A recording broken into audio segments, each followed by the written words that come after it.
నమస్కారం. ఈటీవీ ప్రేక్షకులకు మహర్నవమి శుభాకాంక్షలు. శరన్నవరాత్రుల్లో నవమి నాడు చేసే విశిష్ట కార్యక్రమం ఆయుధ పూజ. ఆనాడు అమ్మవారు మహిషాసుర సంహారం చేసిందని పురాణాలు చెబుతున్నాయి. దుష్ట రాక్షసుల వల్ల కలిగే బాధలు భరించలేక దేవతలందరూ అమ్మవారికి మొరపెట్టుకున్నారు, రక్షించమని వేడుకున్నారు. అమ్మవారిని ఆరాధిస్తూ ఒక మహాద్భుతమైన యజ్ఞం చేశారు. తమ తమ ఆయుధాలను అన్నింటినీ ఆ యజ్ఞకుండంలో సమర్పించారు. వారి భక్తికి సమర్పణ భావానికి మెచ్చిన అమ్మవారు మహిషాసుర మర్దినిగా, శక్తి స్వరూపిణిగా ఆవిర్భవించింది. మహర్నవమి సందర్భంగా ఆ విశేషాలను జయ జయ హే మహిషాసుర మర్దని ప్రత్యేక కార్యక్రమం నమస్తేస్తు మహామాయే శ్రీపీఠే సురపూజితే అంటూ మహాశక్తిని కీర్తిస్తారు. శక్తి ఆరాధనలో శ్రీచక్రార్చనకు ఎంతో విశేషముంది. శ్రీచక్ర యంత్ర నిర్మాణం ఆర్ష విజ్ఞాన సర్వస్వంగా భావిస్తారు. భూప్రస్తారం, మేరుప్రస్తారం అనేవి శ్రీచక్రంలో 2 విధాలు.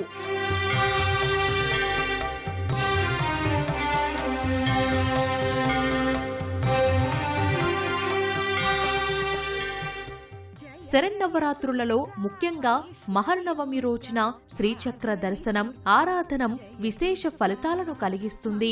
యంత్ర రూపంలో పూజలందుకునే దేవత శీఘ్రంగా ఫలితాలను అందిస్తుందని అంటారు. అన్ని యంత్రాలలో శ్రీయంత్రం మహత్తరమైంది. శ్రీయంత్రాన్ని యంత్రరాజంగా ప్రస్తావిస్తారు, షోడశీ యంత్రంగా పేర్కొంటారు. శ్రీచక్రం అత్యంత మహిమాన్వితమైందని, సర్వరక్షక కవచమని, సకల బాధ నివారిణి అని, ఆరోగ్య సంజీవని అని ఎన్నో ప్రాచీన గ్రంథాలు పేర్కొన్నాయి.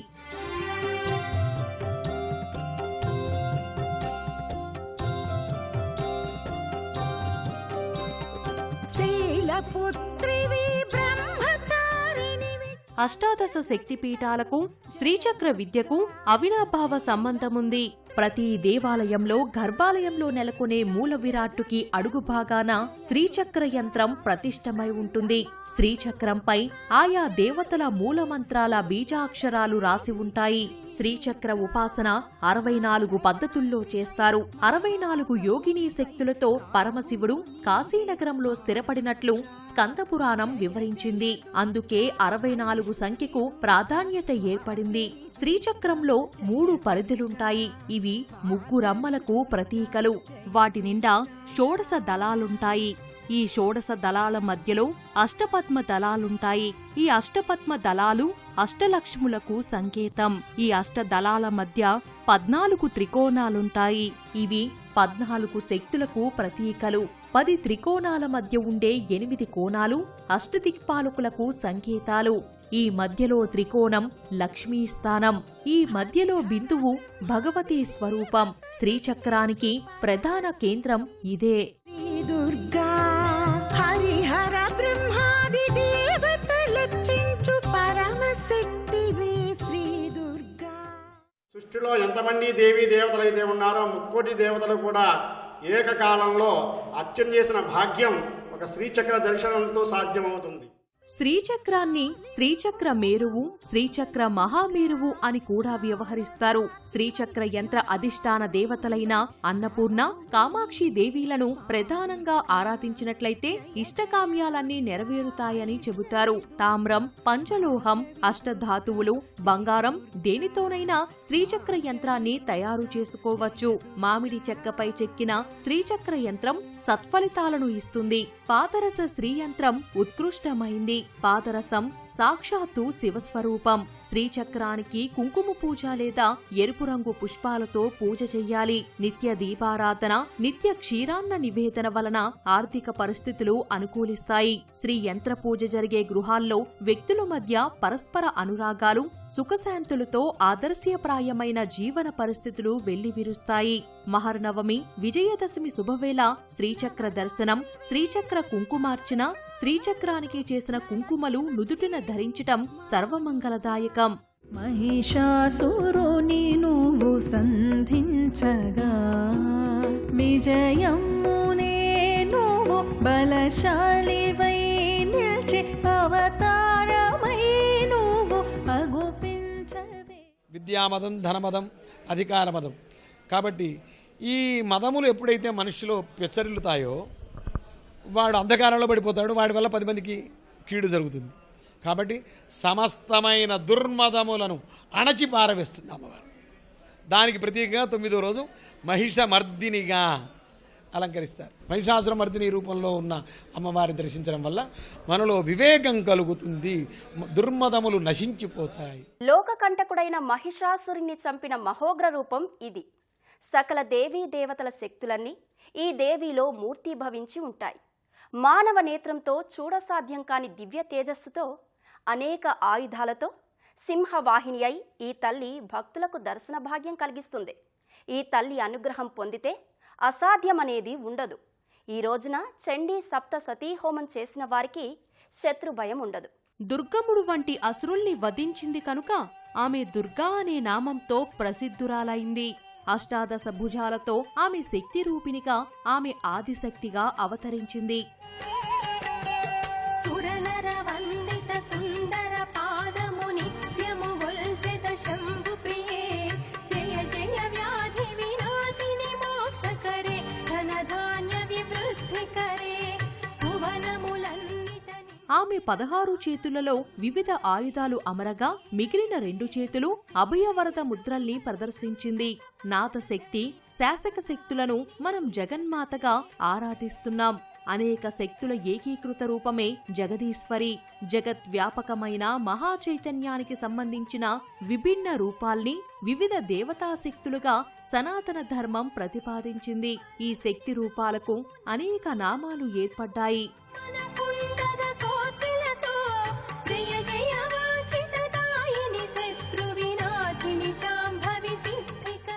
శరన్నవరాత్రులలో వివిధ రూపాలతో అనేక ఆయుధాలను ధరించి అనేక శక్తియుక్తులతో జగన్మాత దర్శనమిచ్చింది. దేవతా స్వరూపాలు, ఆ స్వరూపాలు ధరించిన ఆయుధాలు వెనుక అనేక పురాణ రహస్యాలు కూడా ఉన్నాయి. భక్తజన రక్షణకు, దుష్టజన శిక్షణకు ప్రతీకలే ఈ ఆయుధాలు.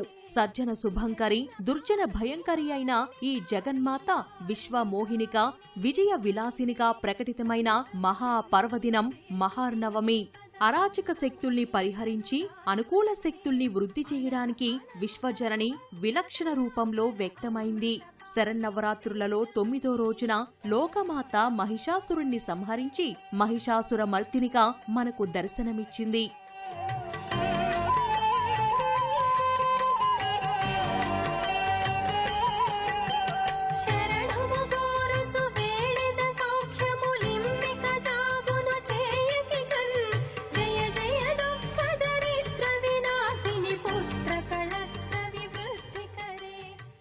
మహాశక్తి చేతిలో ఉండే ప్రధాన ఆయుధాలు 6. వాటిలో చక్రం అగ్నితత్వానికి సంకేతం, శంఖం జలశక్తికి, శబ్దశక్తికి సూచిక. అగ్ని జలాలతో ఈ చరాచర సృష్టిని నిర్వహించే లోక శుభంకరి జగన్మాత. మహాదేవి హస్తభూషణంగా వెలుగొందే గదాయుధం శౌర్య ప్రతాపాలకు చిహ్నం, బలానికి ప్రతిబింబం. విశ్వాన్ని ధరించే శక్తికి, దానిని కొనసాగించే శక్తికి సంకేతం. అంబిక చేతిలోని ధనుర్బాణాలు, ఖడ్గం దుష్టులకు ప్రళయ భీకరత్వాన్ని దర్శింపజేస్తాయి. పరాత్పరి చేతిలోని త్రిశూలం భక్తులకు త్రికాలాలలో అభయప్రదాయకం. ఆధ్యాత్మికంగా ఆలోచిస్తే మన మనసే ఆయుధం. సంకల్ప బలాలే ఎన్నో ఆయుధాల సమాహారం. మన సద్గుణాలే ఆయుధ సంపద. సాధన ద్వారా అంతర్గత శక్తుల్ని మనం ఉత్తేజితం చేసుకోవాలి. అరిషడ్ వర్గాలు అనే శత్రువులపై సాధించే విజయానికి ప్రతిబింబం. వ్యక్తిగతంగా నిత్య జీవితంలో ఉపయోగించే ఆయుధాలలో మనోబలమే అసలైన ఆయుధం. ఆ ఆయుధాన్ని సక్రమమైన మార్గంలో వినియోగించడానికి అమ్మ అనుగ్రహం సదా కలగాలని ఈ మహర్నవమి విజయదశమి నాడు దేవదేవిని ప్రార్థించాలి. శరన్నవరాత్రి మహోత్సవంలో అత్యంత ప్రధానమైనటువంటిది మహర్నవమి పర్వదినం. దుర్గాష్టమి, మహర్నవమి, విజయదశమి ఉన్నప్పటికీ కూడా మహర్నవమి అనేటువంటిది అత్యంత ప్రధానమైన అంశంగా ఉన్నది. ఎందుచేతను అంటే ఈ నవరాత్రులు జరుపుకోవడానికి ప్రధానమైన కారణమే మహిషాసురుడు అనేటువంటి రాక్షసుడిని సంహరించడం, తద్వారా లోక కళ్యాణాన్ని జగన్మాత జరిపించడం, తద్వారా విజయ ఉత్సవములు మనం చేయడం, విజయదశమిని జరుపుకోవడం. కాబట్టి అత్యంత ప్రధానమైనది మహర్నవమి.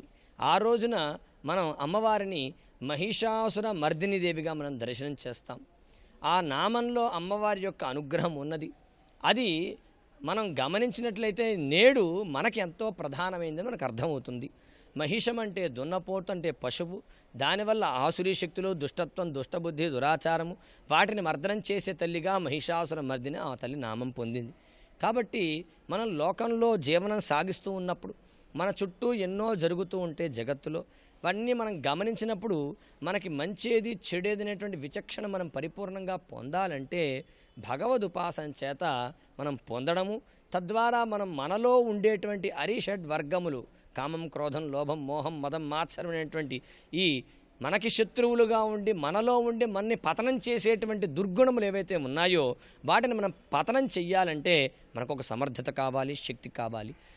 నాకు ఇవాళ ఈ అరిషడ్ వర్గం తొలగిపోవాలి అనుకుంటే తొలగిపోయేవి కాదు. కాబట్టి అవి ఎంతో సాధనతోనే మనం చేసుకోగలం. కాబట్టి ఆ సాధన అమ్మ ఉపాసన చేత, అమ్మ శక్తి చేత మనలో ఇంద్రియ నిగ్రహాన్ని సాధించేటువంటి శక్తిని ఈ మహర్నవమి పర్వదినం నాడు అమ్మవారి ఉపాసన చేత, అమ్మ దర్శనం చేత, అమ్మ నామం చేత, అమ్మ స్తోత్ర పారాయణ చేత మనం పొందగలుగుతాం.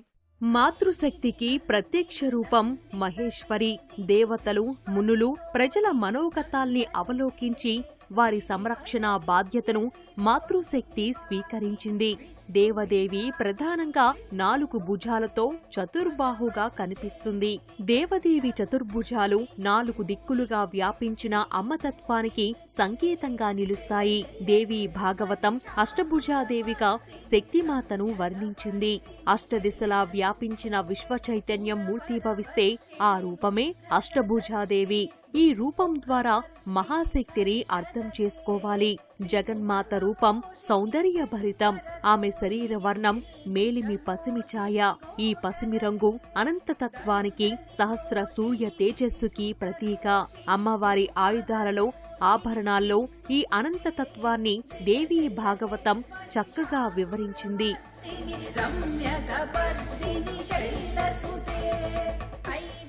కంఠం నుంచి పాదాల వరకు వ్రేలాడే మహామాలిక త్రిగుణాలకు సంకేతం. ఇది మాయశక్తికి ప్రతీక. సత్వ, రజో, తమో గుణాలలోని మాయాగుణాలే మాలికలోని పలు రంగుల పుష్పాలు. వాటిని ఏకసూత్రంలో బంధించి ధరించిన మాత జగన్మాత. ఓంకార బీజాక్షరంలోని అకార, ఉకార, మకారాలే 3 సూత్రాల యజ్ఞోపవీతం. బ్రహ్మసూత్రంలోని 3 పోగులే స్వరమని భాగవతం చెప్పింది. ధర్మ జ్ఞానాలతో వికసించిన తత్వశక్తి, జ్ఞానయుక్తి, పద్మాకృతి. జగన్మాత ఎన్ని ఆయుధాలను ధరించినా ఆమె చేతిలో పద్మం తప్పక ఉంటుంది. అమ్మవారు ధరించిన ధగధగలాడే పట్టుచీర తొణికిసలాడే విజ్ఞాన వాహినికి సంకేతం. జ్ఞాన సాకారాన్ని ప్రకటించే పట్టు పీతాంబరం అమ్మవారి మహారాజ్ఞి రూపానికి సూచిక. ఆది పరాశక్తి దుష్ట రాక్షసులను సంహరించింది ఆశ్వయుజ శుద్ధ నవమి నాడే. సంవత్సరంలో ఉండే 24 నవమి తిథుల్లోనూ గొప్పది కనుక మహర్నవమి అంటారు. ప్రతి ఏడు 3 సార్లు 9 రోజుల చొప్పున శక్తిని ఆరాధిస్తాం. చైత్రమాసంలో వసంత నవరాత్రులు, ఆశ్వయుజంలో దేవీ నవరాత్రులు, మాఘమాసంలో శ్యామలా నవరాత్రులు. ఇలా శక్తిని ఆరాధిస్తాం. 9 సంఖ్య పూర్ణత్వానికి సంకేతం. నవరాత్రులు ఆరాధించడం అంటే దేవతను పరిపూర్ణంగా కోసమని మహాశక్తి ఆవిర్భావానికి ఎంతో నేపథ్యముంది. సకల దేవతలనే కాదు, అన్ని లోకాల్ని ఉత్తరించడానికి 9వ రోజున సకల శక్తుల సమన్వయ రూపిణిగా అమ్మవారు వెల్లివిరిసింది. శ్రీహరి నుంచి సుదర్శన చక్రాన్ని, శంకరుని నుంచి త్రిశూలాన్ని, బ్రహ్మ నుంచి మంత్రశక్తిని, ఇంద్రుడి నుంచి వజ్రాయుధాన్ని, ఇలా దేవీ దేవతలందరి నుంచి ఆయుధాలను స్వీకరించి వాటికి మహాశక్తి మరిన్ని శక్తుల్ని ఆపాదించింది. హిమవంతుడు కానుకగా ఇచ్చిన సింహాన్ని ఎక్కి రణరంగంలో విజృంభించింది. అనేక మంది రాక్షసుల్ని సంహరించింది.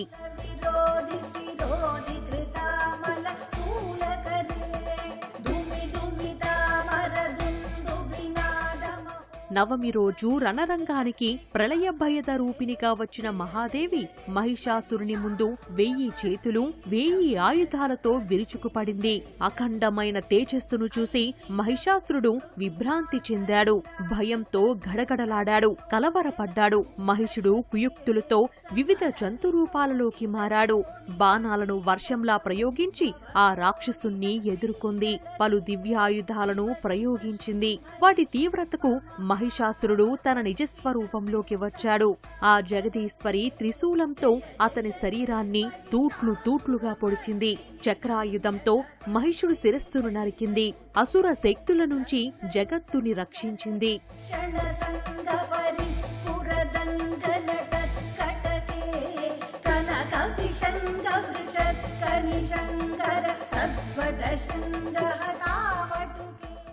లోకానికి మహత్తరమైన మహదానందం లభించిన అశ్వయుజ శుద్ధ నవమే మహర్నవమి. ప్రతి సంవత్సరంలో వచ్చే 24 నవమిల్లో మహర్నవమే మహోన్నతమైంది. ఈ మహానవమి నాడు మహాశక్తిని ఆరాధించడం సకల విజయాలకు నాంది అని ధర్మరాజుకి శ్రీకృష్ణుడు వివరించాడు. రావణుడిపై శ్రీరాముడు విజయం సాధించడానికి సకల దేవతలు మహర్నవమి నాడు చండికా శక్తిని ఆరాధించారు. దేవతలందరి ఆరాధనలు ఫలించి ఆ మహర్నవమి నాడు ఆ రావణాసురుణ్ణి శ్రీరాముడు వధించాడు. విజయ రాఘవుడై అయోధ్యకు తిరిగి వచ్చాడు. విజయదశమి నాడు అయోధ్య అంతా సంబరాలు వెల్లివిరిశాయి. పాండవులు విరాట్రాజు కొలువులో అజ్ఞాతవాసానికి వెళ్లే ముందు తమ తమ ఆయుధాలను ఒక జమ్మి చెట్టుపై దాచారు. అనంతర కాలంలో ఆ ఆయుధాలతోనే అర్జునుడు ఉత్తర గోగ్రహణ యుద్ధం చేసి విజయాన్ని అందుకున్నాడు. మహాజగజ్జననిగా సాకారమైన ఆదిశక్తి చేతిలో ఉన్న చక్రం సాక్షాత్తు సుదర్శనుడే. ఈ సుదర్శన భగవానుడు అగ్నికి సమానుడు.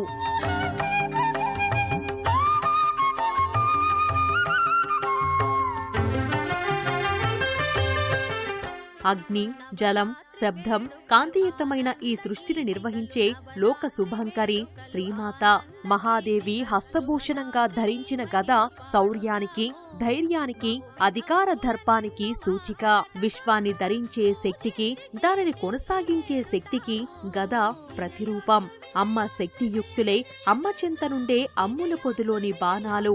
వాటిని ఆ అసురుల మీదకు సంధిస్తుంది. అమ్మవారి చేతిలో ఉన్న ఖడ్గం దుష్టులకు ప్రళయ భీకరత్వాన్ని కలిగిస్తుంది.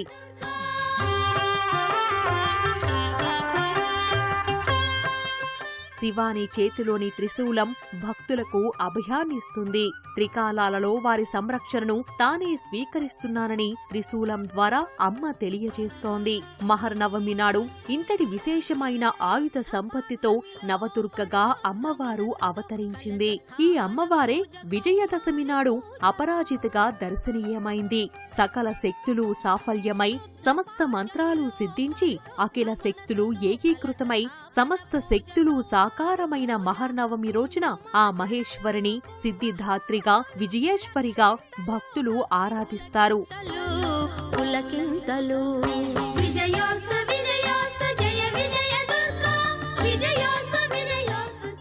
ప్రపంచ శాంతి కోసం దేవతలందరూ సామూహికంగా తమ శక్తుల్ని, ఆయుధాల్ని పరాత్పరికి అందించి లోకోపకారం చేసిన రోజే ఈ మహర్నవమి. అందుకే మహర్నవమి నాడు ఆయుధ పూజ చేసే సంప్రదాయం ఏర్పడింది. నవరాత్రులు ఎంతో వైభవంగా జరిపే మైసూరు మహారాజా ప్యాలెస్ ను పరమాద్భుతంగా అలంకరిస్తారు.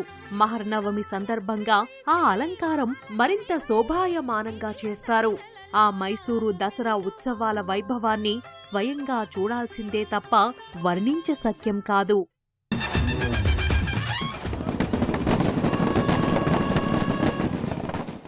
శక్తి లేకపోతే శివుడు కూడా ఏమీ చేయలేడు అని ఆదిశంకరులే చక్కగా చెప్పారు. ఆయన సౌందర్య లహరిలో ప్రథమ శ్లోకంలోనే చెప్పారు. శక్తి లేకపోతే శివుడు కనీసం స్పందించనూ లేడట. యా దేవి సర్వభూతేషు శక్తి రూపేణ సంస్థిత అని కీర్తించారు. ఈశ్వర అని పిలిచినా, నారాయణ అని కొలిచినా, హే జగన్మాత అని తలిచినా అన్నింటా నిబిడీకృతమైన శక్తి ఒక్కటే. ఆ శక్తి స్వరూపాన్ని ఎన్నో విధాల అర్చించే నవరాత్రి ఉత్సవాన్ని ఘనంగా ఆచరిద్దాం. అమ్మ కృపకు పాత్రులమవుదాం. ఓం శ్రీ మాత్రే నమః.